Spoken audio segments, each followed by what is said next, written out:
시청자 여러분 안녕하십니까? 출발 성공 투자 박민영입니다. 네, 안녕하세요. 김홍롱입니다. 지난주 마지막 거래 뉴욕장 토요일 새벽에 모두 떨어진 채 거래 마쳤습니다. 특히나 나스닥 같은 경우는 3% 가까이 좀 크게 밀렸는데요. 우크라이나에 대한 우려감이 다시 한번 커지는 흐름 확인이 됐고요.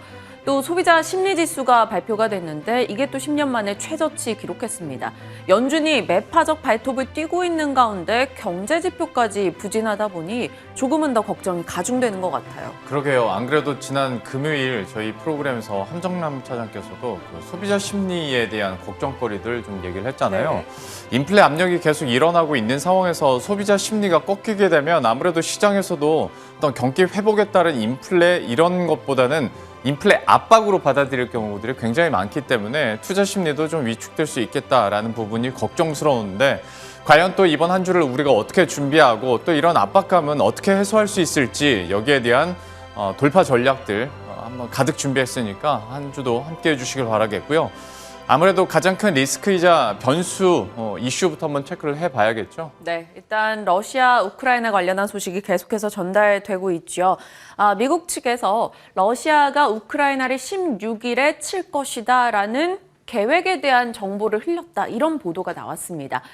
그 때문에 다시 한번 뉴욕장 크게 흔들리는 흐름이 확인이 됐죠. 미국과 러시아 대통령이 전화 통화를 했는데 특별한 돌파책을 마련하진 못했습니다.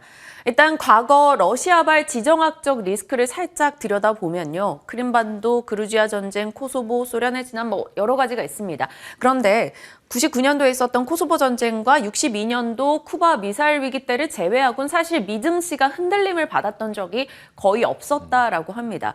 그렇기 때문에 시장에서는 이번에도 너무 비관론을 확산할 필요 없어라고 얘기는 하고 있습니다. 다만 과거와는 조금 다른 건 전 세계 공급망이 다 연결되어 있기 때문에 증시 타격을 떠나 공급망 타격이 있지 않을까 이에 대한 우려는 가질 수 있는 거죠. 러시아가 지금 왜 이렇게 당당할까요? 비단 에너지만 생산하고 있어서는 아닙니다. 보시면 생산량인데요. 석유, 백금, 팔라듐, 구리, 아연, 엽, 주석 등등 갖고 있는 자원이 너무나 많습니다. 우크라이나 같은 경우는 유럽의 빵바구니라는 별명이 있을 만큼 농업이 굉장히 활성화된 국가인데요. 그러다 보니까 음식료 쪽 타격도 같이 나오지 않겠냐. 그래서 지금 금속이나 곡물가 가격이 줄줄이 올라가고 있습니다. 이게 바로 인플레를 또 자극해서 글로벌 경제에 타격을 주고 있는 상황인 거죠.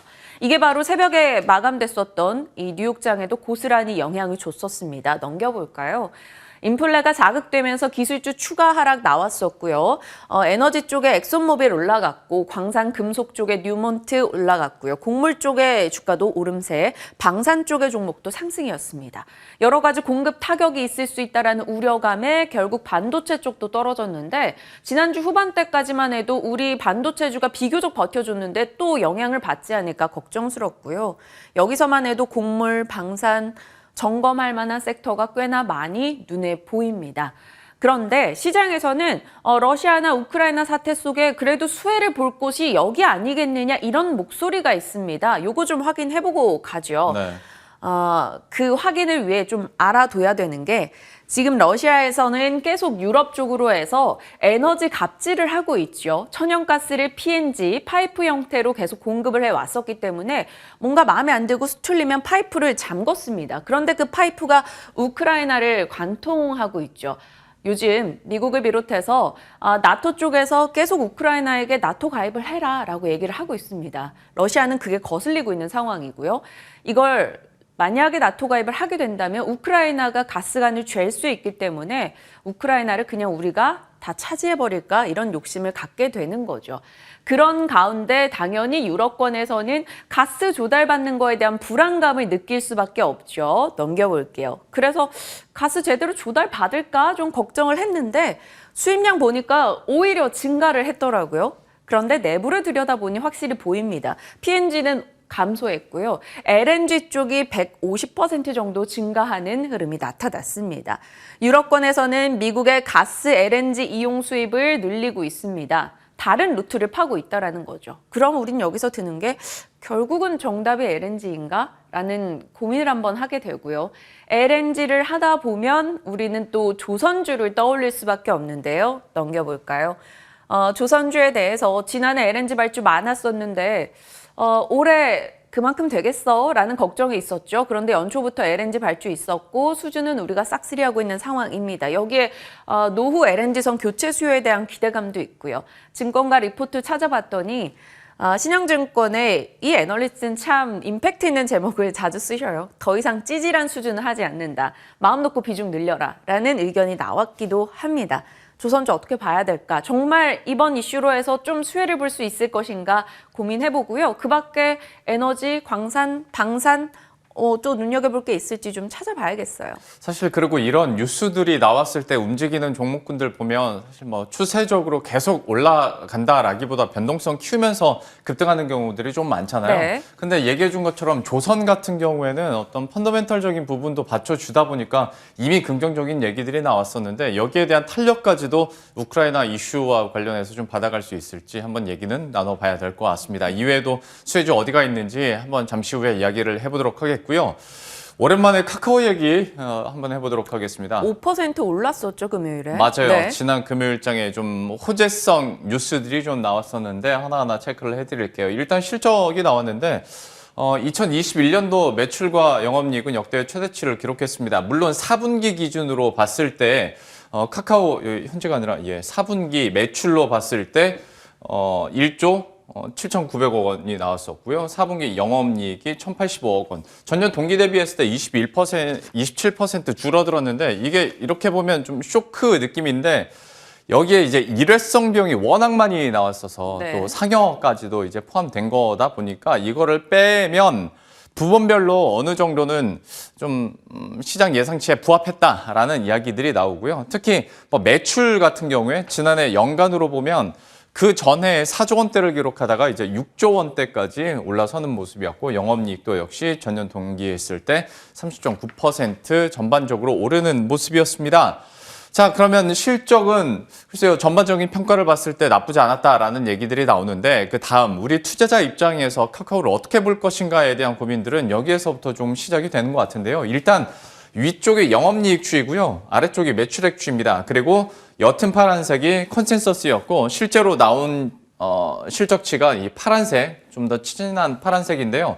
영업이익 같은 경우에는 인건비가 시장의 예상보다 계속 더 늘어나다 보니까 컨센서스보다 계속 실제로 나온 실적이 다 떨어지는 모습이었고 어떤 탄력도로 봤을 때도 좀 떨어집니다.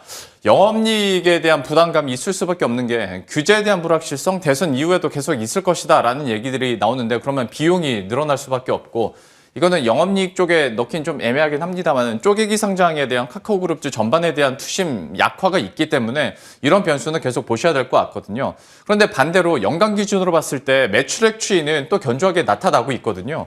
플랫폼이나 톡비즈 매출 증가하고 있는데 컨센서스 자체도 카카오그룹 측에서 지난해와 비슷한 수준의 성장률을 보일 것이다 라고 나름대로 꽤 강한 컨센서스를 내놓는 모습이었고 네이버와 카카오 비교하면서 항상 첫 번째로 하는 말이 카카오는 너무 국내 비중이 높은 거 아니냐라는 얘기들을 하잖아요. 그런데 이제 해외 매출 쪽으로도 점점 어떤 매출 증가세가 나타나고 있기 때문에 글쎄 올해도 좀 기대해 볼 수 있지 않을까라는 증권가들의 리포트가 그래서 나오고 있는 상황입니다. 그리고 우리 개인 투자자들이 더 눈여겨봤었던 이슈 중에 하나는 다음 장입니다. 처음으로 주주환원 정책을 내놨는데요.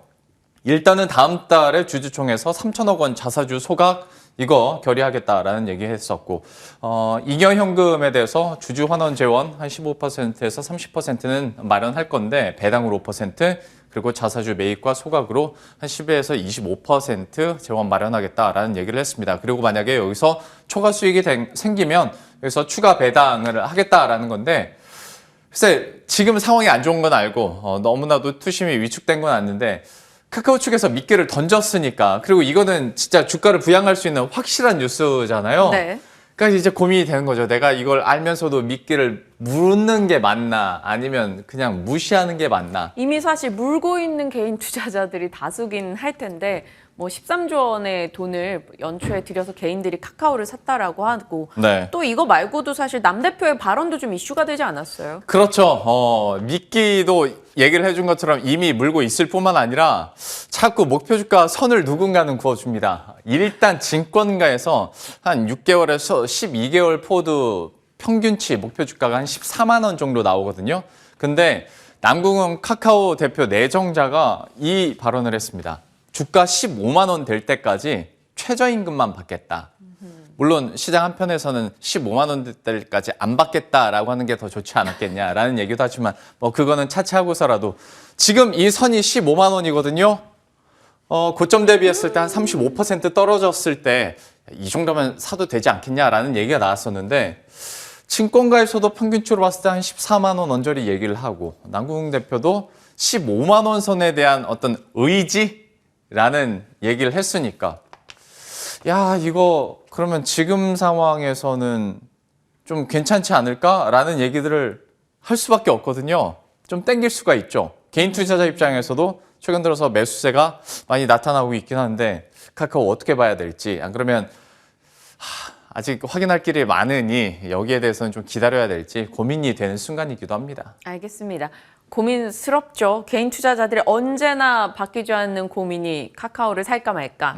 네이버냐 카카오냐 이 고민인데 저는 또 카카오 얘기도 해주시니까 괜히 또 네이버가 궁금해지기도 하고 네. 그런 생각이 듭니다. 예. 자, 두 번째 이슈까지 시장 좀 크게 영향을 줄 만한 내용들 들여다봤고요. 끝으로 이번 주 일정 관련한 이야기도 해봐야겠죠. 이거는 뉴스가 있을 때마다 저희가 한 번씩 짚어드렸었던 소재이기도 한데요. 일단 오스템 임플란트입니다. 거래소가 2월 17일까지 이제 상장 적격성 실질심사 대상 여부를 결정하는데 만약에 여기서 뭐 대상에 포함되지 않는다라고 하면 다음 날부터 바로 거래 재개하는 거니까 뭐 걱정이 없어지는데 지금으로서 이게 어떻게 될지도 모를 뿐더러 이제 감사 시즌이잖아요. 근데 이제 감사 보고서에서 만약에 비적정 의견을 받게 된다면 이것도 상장 폐지 요건이 되기 때문에 또 변수로 남아 있고 하나 뭐 논란이 됐었던 뉴스 중에 하나가 오스템 임플란트 측에서 소액주주들에게 탄원을 요청해서 서면 발송을 했는데 여기에 주민등록번호 앞자리하고 자필 서명을 해서 다시 회신해달라라는 요청을 했다고 해요.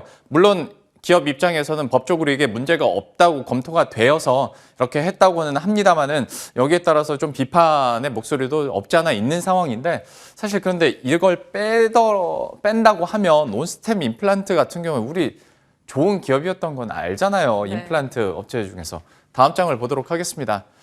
실적을 발표했는데 그러니까 이런 수치들이 참 아깝습니다. 지난해 매출이 8,229억 원, 전년 대비했을 때 30%가 늘어났고요. 지난해 영업이익도 44%가 늘었습니다. 당기 순이익도 역시 300억 원대를 기록하는 모습이었고 연평균 매출 최근 5년 동안 했을 때도 평균적으로 26%가 나오고 있거든요. 지난해는 44% 증가했고요. 그러니까 이것만 보면 정말 좋은 기업이고 목표 주가 계속 우상향했을 텐데 앞에 그 이슈가 있다 보니까 시장에서는 움츠러들 수밖에 없습니다. 이거는 2월 17일까지 한번 어떤 결정이 나오는지 살펴봐야 될 것 같고요. 그 다음 신라젠입니다. 2월 18일 이슈가 있는데요. 거래소에서 기업심사위원회 신라젠에 대해서 상장 폐지 결정을 지난달 18일에 했었고 그리고 또 한 달 동안에 코스닥 시장위원회에서 어떻게 할지 결정한 모습이었는데 만약에 상장 폐지를 결정한다라고 한다면 여기서 뭐 그대로 기업 측에서는 고지고대로 받아들일 일은 없을 테니까 여기서 한 번 더 이의 신청을 하면 그 기업심사위원회 이후에 코스닥 시장위원회 다시 한번 시장 열 수가 있거든요. 그러니까 이거는 최종 3심까지 한번 봐야 될 것 같고 만약에 개선기간이 부여된다고 하면 한 1년 내외로 해서 부여가 될 텐데 신라젠 역시 2월 18일까지 좀 어떤 결정이 일어나느냐에 따라서 소액주주들의 온도차가 좀 크게 일어나지 않을까라는 것도 하나의 스케줄로 알려드립니다. 소액주주분들이 체크할 만한 상황이죠. 오스템 임플란트 신라젠 내용들 잘 점검하시길 바라겠고요. 시장에 대한 우크라이나 사태 미치는 영향까지 해서 오늘 좀 두루두루 전략 나눠보겠습니다. 지금부터 함께 하시죠.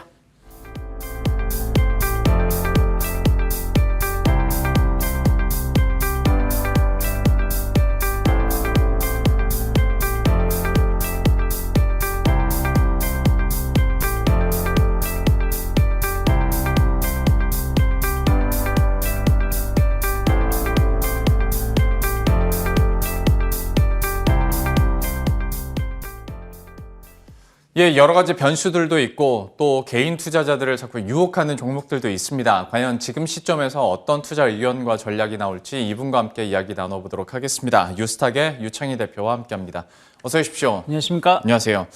우크라이나 사태와 관련해서는 계속 변수이자 변동성을 키우는 이슈가 되고 있는 상황인데 주식시장에서는 항상 반사이익이든 수혜 종목이든 찾는 게 관성 아니겠습니까? 네. 관련해서 대응 전략이 될 수도 있고 아니면 관심주가 될 수도 있겠습니다. 좀 어떻게 보시는지, 특히 여기서 우리가 꼽았던 건 에너지나 조선, 그리고 이외에 원자재, 방산 등이 있는데 어떤 전략 가지고 계세요? 네. 일단 지난주 목금 상당히 좀 우울했죠. 일단은 인플레에 대한 우려감들, 그런 것들이 조기금리 인상에 대한 우려감들이 좀 발생을 했고, 지난 금요일 같은 경우는 예상하지 못했던, 그때는 좀 별 내용은 없었습니다. 엄밀히 따지면 지난주부터 계속 미국 국민들 철수해라, 빨리 빠져나와라, 전쟁이 일어날 수 있다라고 언급을 했었고, 그 기자회견을 라이브로 봤는데도 별 다른 내용은 없었는데 약간 이제 야후 뉴스라든지 해가지고 약간 오보가 좀 나온 것 같아요. 전쟁 개시한다 이런 식으로. 그러다 보니까 시장이 좀 충격을 받았는데, 어찌됐든 우크라이나가 그 전쟁 가능성이 좀 더 높아졌다는 거, 아예 지금 날짜를 못 박았잖아요. 2월 16일로.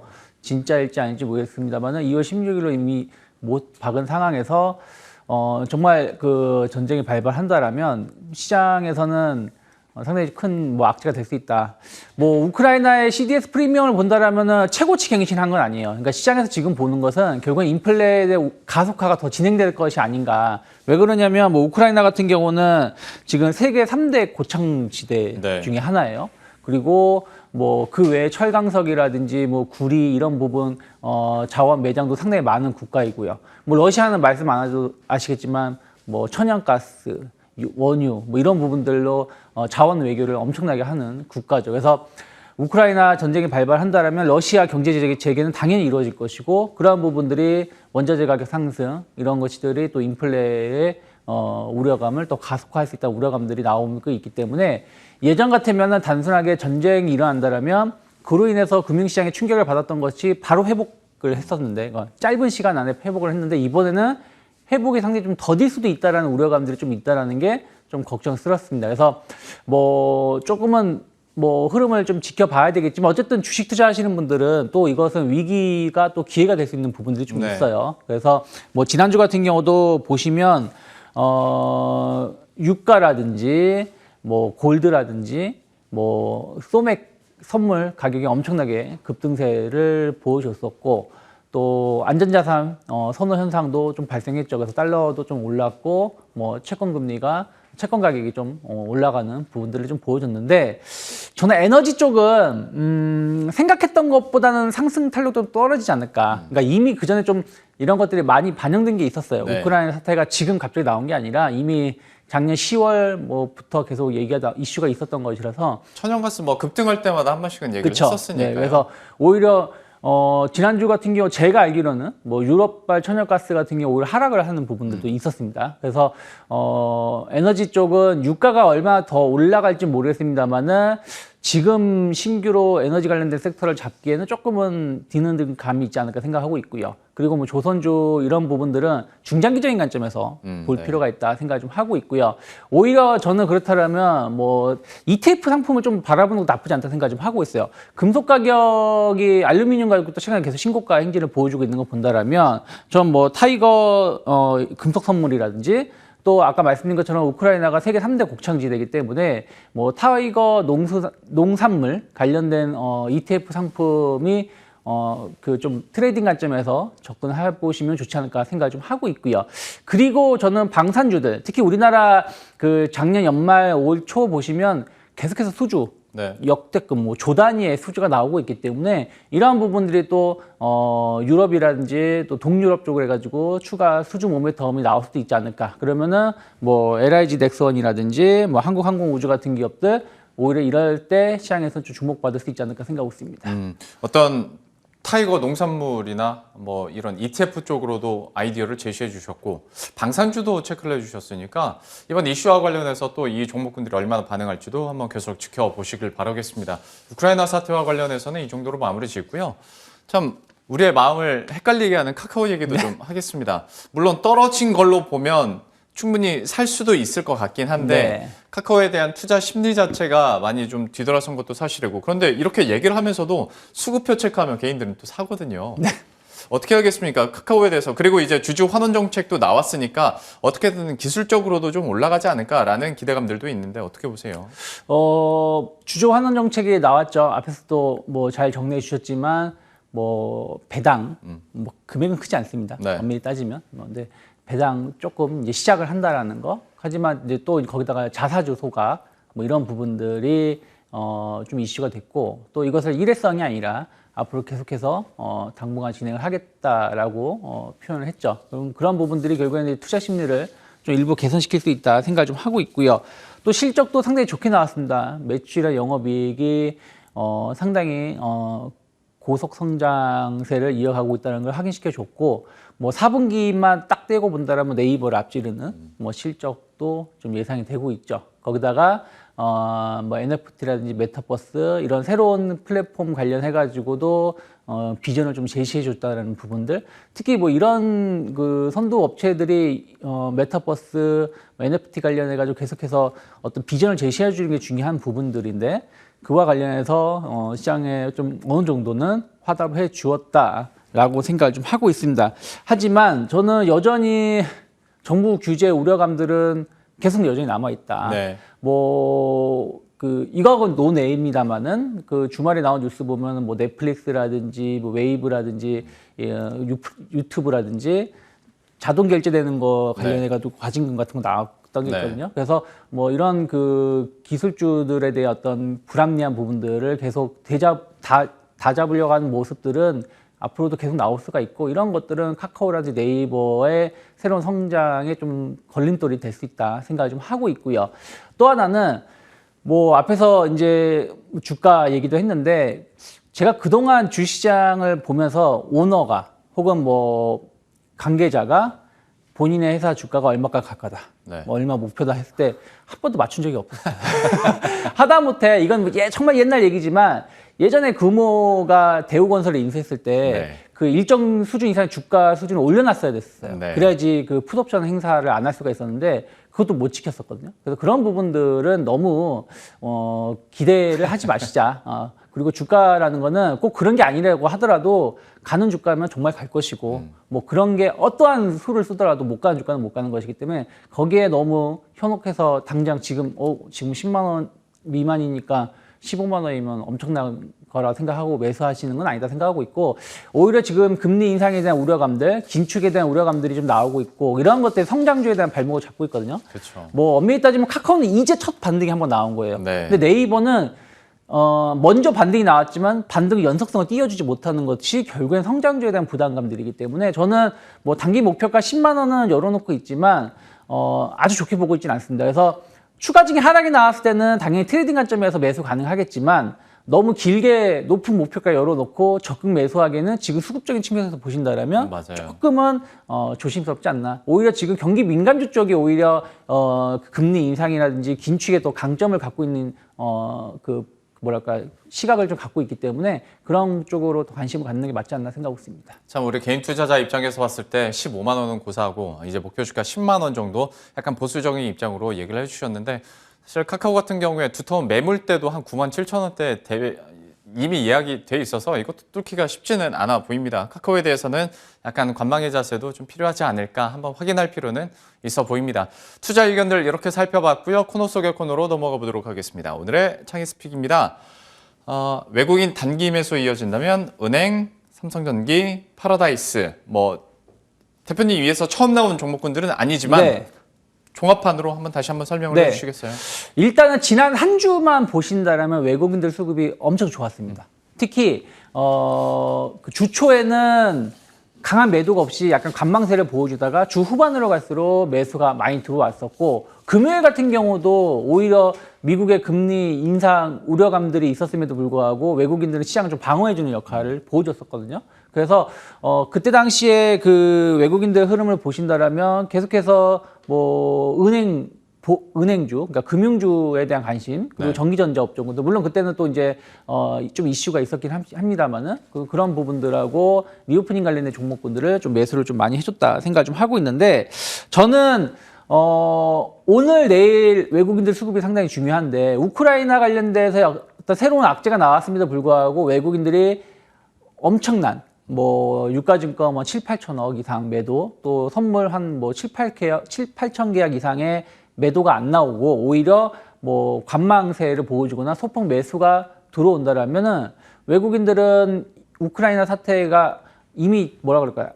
2월 16일 정해져 있다 보니까 뭐 그 부분에 대해서 너무 우려감을 갖고 있지는 않을 수도 있다라고 생각하고 있고, 또 우리나라는 좀 아니긴 합니다만은 최근에 그 올해 증시를 한 달 반 정도 흐름을 보시면 선진 증시는 좀 안 좋습니다. 근데 이머징 마켓은 상당히 견조한 흐름을 보여주고 있어요. 홍콩 같은 경우 연간 수익률 지금 플러스 계속 유지하고 있고, 뭐 터키라든지 뭐 이런 국가들도 보시면 좋은 흐름을 보여주고 있다는 것이죠. 옆 나라 뭐 대만 같은 경우도 주가 흐름 나쁘지 않고, 그러다 보니까 우리나라도 아직은 이머징 마켓에 포함되어 있고 그런 영향을 좀 받고 있기 때문에 의외로 시장이 좀 선방할 수 있는 이런 악조건에서도 선방할 수 있는 이슈가 되지 않을까 생각을 좀 하고 있습니다. 특히 네. 이번에 하락이 어떤 기업이라든지 경기 이런 게 아니라 인플레이션 관련된 이슈라면 오히려 이머징 마켓이 그런 부분들이 좀 강점을 가질 수 있기 때문이죠. 그래서 외국인들 수급이 상당히 좀 중요하다 생각을 좀 하고 있기 때문에 저는 관련돼서 이번 주 초의 흐름을 계속해서 주목하실 필요가 있다 생각을 좀 하고 있고, 네. 일단은 뭐 앞에서도 말씀드렸지만 뭐 전기전자, 은행, 리오프닝 관련된 종목군들, 특히 경기 민감주들이 만약에 이번 이슈로 인해서 한번 출렁거린다라면 저는 매수 관점으로 접근해 볼 수가 있다. 그래서 뭐 종목을 그냥 조금 몇 개 선정을 해 본다라면 뭐 은행주 같은 경우는 지난주 월요일에도 먼저 말씀드렸었고, 그리고 뭐 삼성전기라든지 IT 쪽은, 그리고 뭐 리오프닝 관련해서는 뭐 파라다이스 뭐 관련된 기업들 좀 주목해 보시면 좋지 않을까 생각하고 있습니다. 예, 이 종목군들에 대해서 오늘 외국인 수급과 함께 종목들의 추세 어떻게 이어질지도 한번 계속 지켜보시길 바라겠습니다. 오늘 뉴스탁의 유창희 대표와 함께했습니다. 오늘 말씀 고맙습니다. 고맙습니다.